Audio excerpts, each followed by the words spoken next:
गर्मी में 5 जुगाड़ू बहुओं का नदियों वाला ससुराल। मकान के बाहर चंपा पानी भर रही होती तभी पानी चला जाता है। हे भगवान, आज फिर से पानी कितनी जल्दी भाग गया। बस आधा बाल्टी पानी ही भर पाया। इतने से पानी में खाना बनाना, पीना, नहाना, धोना, सारे काम कैसे निपटाएंगे। चंपा अभी पानी को लेकर चिंता जता रही होती तभी घर के अंदर से अनुराधा सारे गंदे कपड़े समेट कर ले आती है। हे भगवान, पानी कैसे चला गया। पिछले 3 दिन के कपड़े धोने बाकी हैं। सही में गर्मी के मौसम में तो ये पानी की बड़ी समस्या बन जाती है। हाँ, मगर इस समस्या को टाला भी तो नहीं जा सकता। अब हम 5 को इसका समाधान निकालना होगा। तभी रेखा जैसे ही बाल्टी में पानी का रंग देखती है तो वो बिल्कुल काला था, जिससे वो मुंह भिड़का लेती है।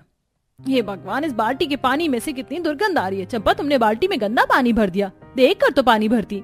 बाल्टी में थोड़ा सा भरा पानी देखकर उसे खाना बनाने में इस्तेमाल करने वाली उनकी उस उम्मीद पर भी पानी भर जाता है। पता नहीं आज हम 5 बहू ने किसका मुंह देखा था। बगैर पानी के खाना कैसे बनेगा। पानी का जुगाड़ कहाँ से लगाएंगे। अब हम 5 के पास कोई चारा नहीं है नदी से पानी भरकर लाने के अलावा।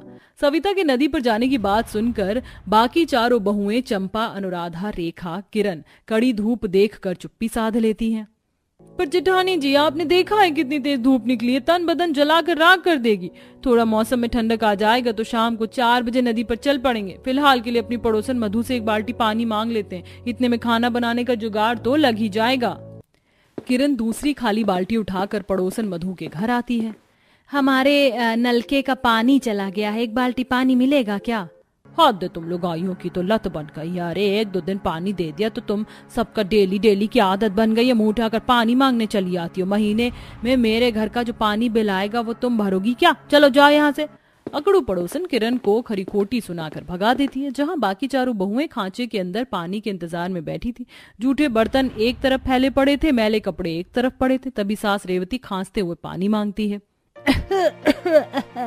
अरे किरण बहू, पानी ले आई क्या। प्यास के मारे गला सूखा जा रहा है, पानी पिला दे जरा। अपनी बुजुर्ग सास को पानी के लिए छटपटाता देखकर किरण की आंखें भर आती हैं। माँ जी, पड़ोसन ने हमें पानी देने से मना कर दिया। मुझे तो पहले ही पता था उसका पति अच्छा खासा कमाता है, इसीलिए तो उसने अपने घर में मीठे पानी का मोटर भी लगवा लिया, इसीलिए अकड़ में रहती है। छोड़ो, जाने दो, चलो नदी पर चलते हैं। कपड़े भी धो लेंगे, नहा भी लेंगे और पानी ले आएंगे। 5 जुगाड़ बहुएं जितने भी बड़े बर्तन, भगोने, बाल्टी देखती हैं उसे लेकर नदी पर आ जाती हैं, जहां नदी का शुद्ध पानी हीरे की तरह चमक रहा था। चलो अब आपस में काम बांट लो। मैं और चंपा बर्तन मांज लेती हैं, तो फिर मैं और रेखा गंदे कपड़े धो लेते हैं और मैं तब तक पानी भर लेती हूँ। फिर सब नदी में नहाएंगे।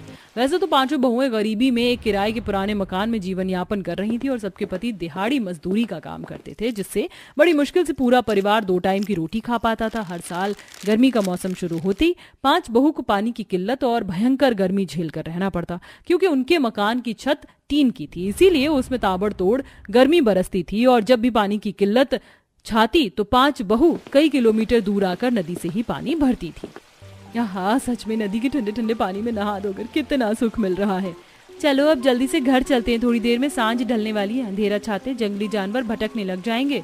मेरा तो इस नदी से जाने की बिल्कुल इच्छा नहीं हो रही। काश कि हमारा घर यही होता। कुछ देर में 5 घर आ जाती हैं। ये भगवान, इस घर में तो कितना भपका है। अब तो कसम से इस मकान में रहना दूभर हो गया है, मगर हम कर भी क्या सकते हैं सिवाय गर्मी झेलने के। चलो खाना बना लेते हैं, हमारे पतियों के आने का टाइम हो गया। 5 मिलजुल कर खाना बनाती हैं। तभी पसीने पसीने होकर 5 भाई काम से थके हारे आते हैं।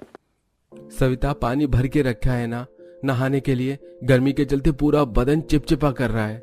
जी आंगन में पानी रखा हुआ, नहा लीजिए आप 5 भाई। तभी मंजली बहू अनुराधा गुस्साए मिजाज में कहती है, पर पानी थोड़ा हिसाब से खर्च कीजिएगा। 2-3 दिनों से पानी नहीं आ रहा है। कैसे कैसे कड़ी धूप में नदी पर से पानी लाई हैं हम। हाँ, अब हमारे नहाने पर भी आफत लगा दो तुम लोग आई। नरेश के चिक करने पर अनुराधा झगड़ पड़ती है। अच्छा, एक दिन खुद भर कर ले आओ इतनी दूर नदी से पानी, तब पता चलेगा हमारी परेशानी। या घर में चंपाकल लगवा लो। अपनी बहू बेटे के बीच में कलेश देखकर सास माथा पीट लेती है। हे राम, कोई दिन खाली नहीं जाता इस घर में बगैर किचकिच के। शांति नहीं है तनिक। सास के खिसियाने पर अब 10 बहू बेटे शांत हो जाते हैं, लेकिन हर दिन 5 बहू को चिलचिलाती गर्मी में दूर नदी पर से पानी भरकर लाना पड़ता है, जो कि काफी ज्यादा जल्दी खत्म हो जाता है। ऐसे ही हफ्ते 2 हफ्ते हो जाते हैं। अब तो हद हो गई, पिछले 2 हफ्तों से नल का पानी नहीं आ रहा है, हमें मकान मालिक को शिकायत करनी चाहिए। वही तो, इतनी तगड़ी गर्मी में कब तक हम नदी से पानी लाएंगी, वो भी टिकता नहीं, जल्दी जल्दी खत्म हो जाता है। इस बार मकान मालिक जब किराया मांगने आएगा तो पानी के लिए बात करेंगे। देखते देखते गर्मी का तापमान काफी ज्यादा बढ़ जाता है, जिससे पांचों के पति का काम ठप पड़ जाता है। उसी बीच मकान मालिक आ जाता है। चलो भाई, निकालो इस महीने का 2500 भाड़ा, 500 पानी बिल और बिजली बिल भी। मकान मालिक जी, आप अभी किराए का बंदोबस्त नहीं हो सका है, गर्मी के कारण काम बड़ा मंदा है। और पानी बिल किस बात का मांग रहे हैं? इस बार तो पानी बिल्कुल भी नहीं आया, हम जुगाड़ लगाकर नदी से पानी भरकर काम चला रही हैं। अनुराधा की बात सुनकर मकान मालिक भड़क पड़ता है। अरे ओ नरेश, समझा दे अपनी लुगाई को, ज्यादा भसूड़ी न करे मेरे साथ। 2 दिन में क्या तो मकान का भाड़ा दो या खाली कर दो। देखते देखते 2 दिन बीत जाते हैं, जिसके बाद मकान मालिक भीषण गर्मी में पूरे परिवार से मकान खाली करवा लेता है। अरे मकान मालिक जी, इतनी भीषण गर्मी में हम कहाँ भटकेंगे, हमारी माँ बीमार है, थोड़ा तरस खाइए। अरे भाड़ में जाओ तुम लोग, मुझे कोई लेना देना नहीं है, चलो भागो यहाँ से। बस कीजिए आप, भाइयों को इनके आगे गड़गड़ाने की जरूरत नहीं है, चलिए। 5 जुगाड़ू बहुएं अपनी सास और पतियों के साथ उसी नदी किनारे पहुंचती हैं और अब नदी का मीठा पानी सब पीते हैं। इस नदी किनारे तो कितनी ज्यादा ठंडक है और पानी भी कितना मीठा है।